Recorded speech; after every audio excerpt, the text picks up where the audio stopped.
Eat it up, Mr. Selector. EMON is a emergency.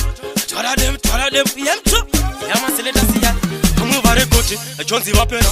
Pasina ritimu, domanya akapela. Abamwe vare kochi, enene ndapela. Anekuti vakusha yakape kupopera. Ene handi pere shakumanya, mangoma ndino vatai. Handi pere shakumanya, teremuka taura ya munoda. Handi pere shakumanya, mangoma ndino vatai.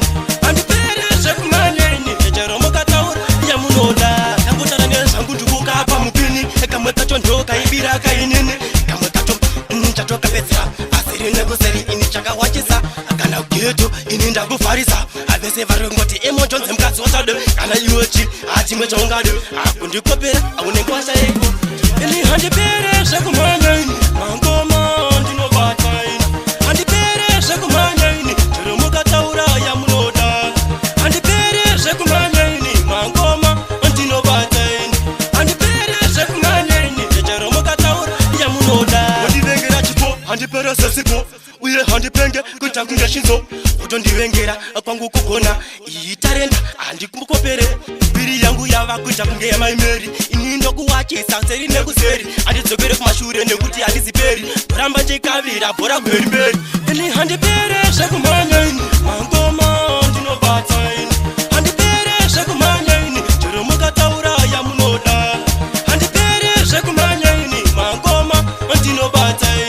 Handi pere shakumanya.